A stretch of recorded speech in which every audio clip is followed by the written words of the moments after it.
Jérémy, bonjour. Bonjour. Bienvenue sur YouHumour pour Scène Attitude. Alors, une question qui tombe peut-être mal. Pourquoi s'être arrêté avec Hanouna?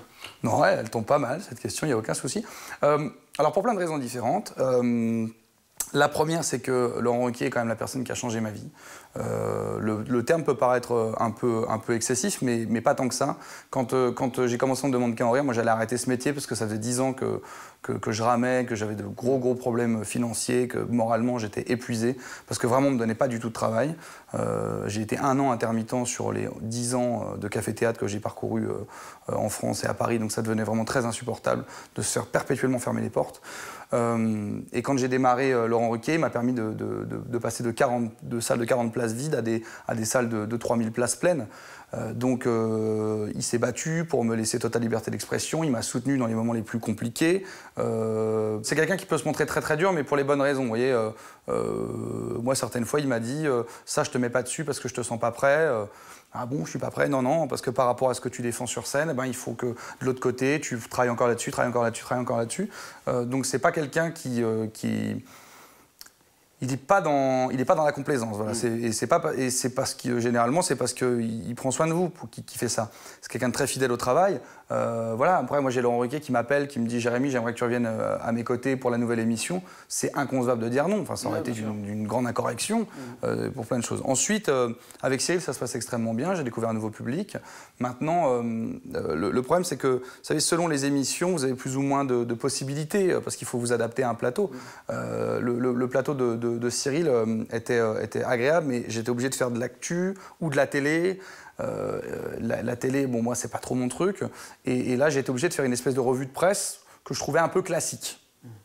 C'est-à-dire que moi, j'aime bien, au niveau de mon imaginaire, j'étais un peu limité de par cette forme-là. Donc, artistiquement, c'était aussi intéressant. Là, j'ai pu retourner en plateau. Là, je fais du snipe. Je vais revenir aussi à des sketchs. J'en ai fait aussi quelques-uns qui ont très bien marché. Donc, artistiquement, c'était aussi un peu plus épanouissant pour moi. Et Cyril l'a très bien compris, puisqu'on est en très bon terme. Il n'y a aucun souci. Il n'a pas du tout mal pris et tout va bien.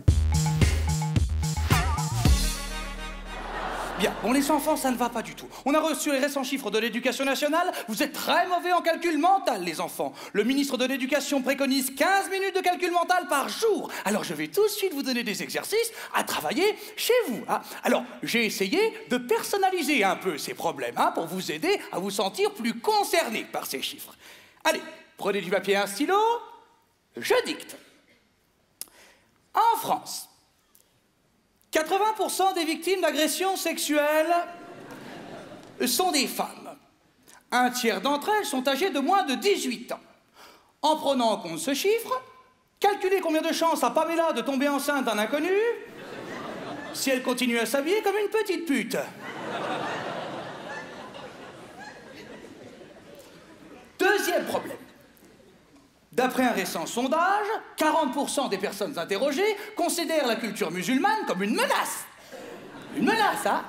Et ce sont les vrais chiffres, hein? 38% ne se prononcent pas, donc certainement qu'ils pensent la même chose. Et les autres, on s'en fout, c'est certainement les Arabes qui ont répondu. En prenant en compte ce chiffre et en sachant que vous êtes 30 dans cette classe, Mouloud calcule combien d'élèves te détestent. Qu'est-ce qu'il y a, Mouloud? Il y a Yanouko qui se fout de ta gueule? Ça te fait rire, Yanouko? Oui? Prends du papier et un stylo. Un étudiant japonais se suicide dans le monde toutes les 15 minutes.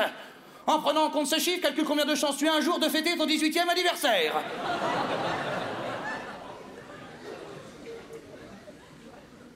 Troisième problème.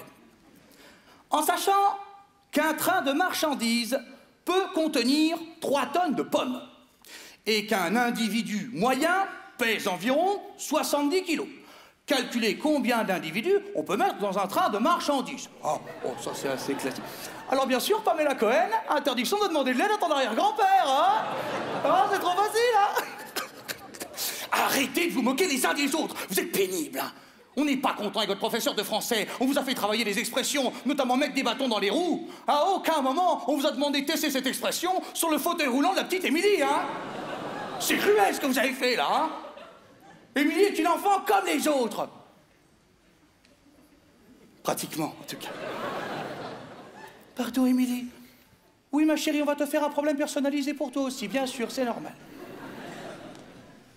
En France, 5 millions de handicapés bénéficient d'une aide financière quotidienne. Cette aide est financée en prélevant annuellement 1 jour de salaire à l'ensemble des contribuables français. Calculez combien de jours de repos nous gagnerions si la petite Émilie venait à nous quitter. C'est un exemple qu'on te donne, Émilie, hein, on ne le souhaite pas, hein. On est très content de travailler pour rien. C'est fou pour toi, hein. Non, vous n'avez pas besoin de la calculatrice. Ce sont des exemples types pris dans les manuels de la jeunesse hitlérienne. Ils faisaient ça en 5 minutes de tête. Vous n'êtes pas plus bête qu'eux, hein. D'ailleurs, en parlant de ça, Hans, c'est pareil pour toi, hein. Interdiction de l'aide de l'arrière-grand-père, hein, évidemment, hein. Ceux qui marchent pour l'un, hein, marchent pour l'autre, hein. Non, Émilie, on parle de marché, tu peux pas comprendre.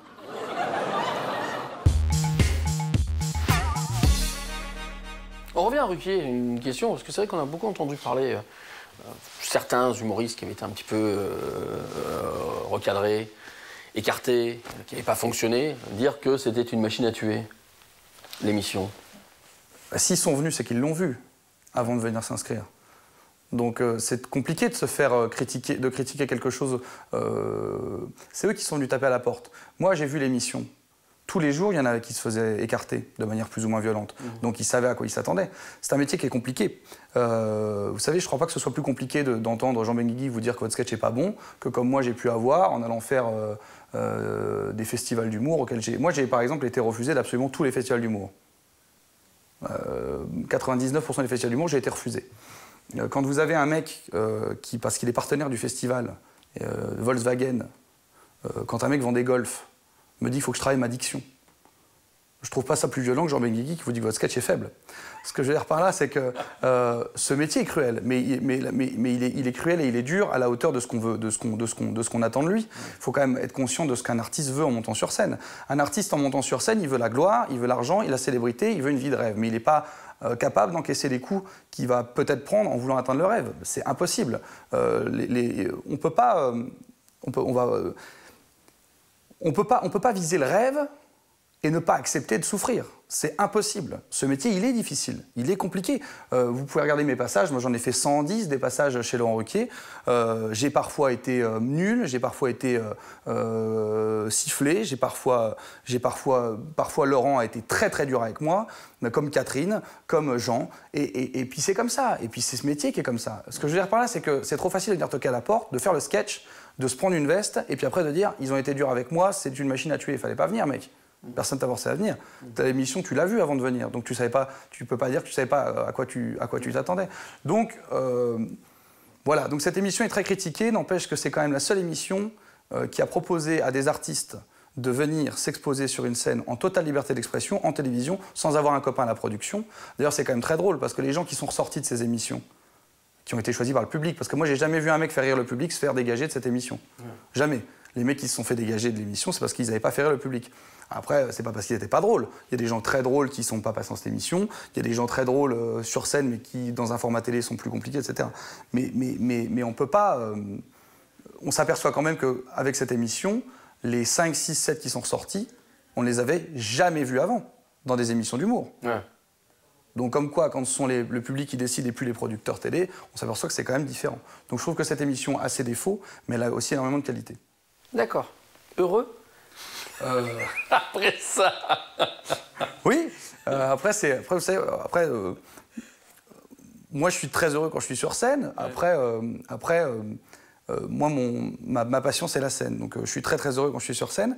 Et après, quand je sors de scène, je passe toute mon énergie et mon temps à faire en sorte d'avoir des salles pleines et que ça se passe bien sur scène. Donc, je suis totalement omnibulé par la scène. Même la télévision, j'en fais pour donner envie aux gens de venir me voir sur scène. Donc voilà. Donc oui, heureux, mais très concentré, parce que c'est une jeune notoriété de laquelle je bénéficie. C'est formidable de pouvoir remplir des grandes salles, mais il faut le faire sur le long terme. Si c'est juste pour 6 mois, ça ne sert à rien. Bon, on va vous laisser vous concentrer. Merci. Se recentrer. Et puis, on se retrouve très vite pour de nouvelles aventures sur Humour. Avec plaisir. Bye.